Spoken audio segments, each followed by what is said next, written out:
C'est à la librairie Carrefour de Cocody-Saint-Jean que s'est tenue ce 2 février la dédicace du jeune auteur Anissé Kwame. Poète, il se fait appeler affectueusement le chirurgien des mots. La thérapie des mots est celle qu'a choisi cet auteur pour guérir les mots de son auditoire. C'est que je considère cette œuvre-là comme une dynamique thérapeutique parce que les larmes libèrent, rassurent et les larmes nous permettent de nous sentir nous-mêmes, de nous repositionner dans un système de libération intérieure et dans un système de construction personnelle. Son recueil de poèmes, baptisé « La vallée de nos larmes », est un chef-d'œuvre littéraire qui a pour cible l'âme et l'esprit affligés. J'ai appris la poésie dans le regard des enfants du tiers-monde qui espéraient voir des aides humanitaires pleuvoir.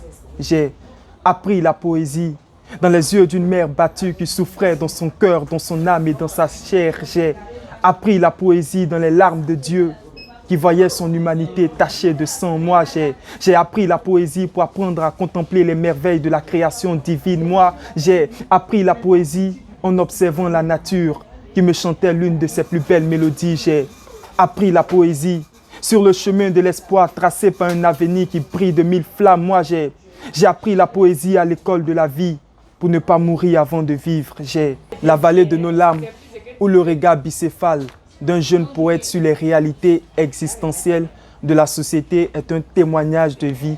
C'est un parcours de ma petite existence que j'ai voulu mettre sur papier pour pouvoir la conserver et en même temps porter un regard critique sur la société. Dans ce livre, je parle de désespoir, mais aussi je parle d'espoir, parce que c'est l'espoir qui fait vivre. Comme le disait Senghor, la poésie ne doit pas périr, car alors où serait l'espoir du monde? Après la pluie vient le beau temps.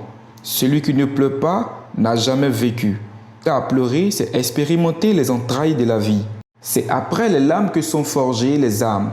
C'est après les pleurs que s'enfuit la peur. À chaque fois que je l'écoute, j'ai l'impression de rêver, de voyager, et puis tout ça. Vraiment, c'est quelqu'un qui inspire. Il inspire la jeunesse à se lancer dans la littérature. C'est quelqu'un de vraiment motivant.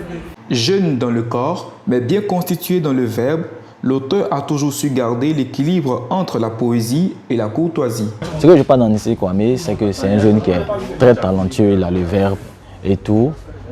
C'est un bon écrivain, je l'apprécie bien. En plus de ça, il est poli, il a certaines valeurs. Il n'est pas un but de sa personne, il est surtout jovial et il est beaucoup sociable.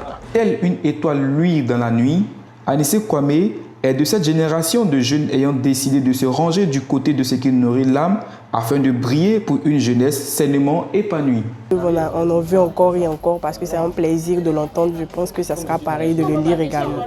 Anissé Kwame est le lauréat du Festival ivoirien de la création poétique chez les jeunes 2017. La vallée de nos larmes qui est un recueil de 31 poèmes qui se vend bien sur le marché. Déjà, il donne une visibilité au Festival ivoirien de la création poétique chez les jeunes et puis à Genka Édition aussi parce que le poète Anissé Kwame est très engagé, on travaille ensemble, il répond présent quand il est disponible. La vallée de nos larmes, ce remède conçu par le chirurgien des mots pour des mots invisibles, est pour l'instant disponible en librairie au prix de 2000 francs. Et qui sait, pourrait se retrouver en pharmacie si l'on y prend garde.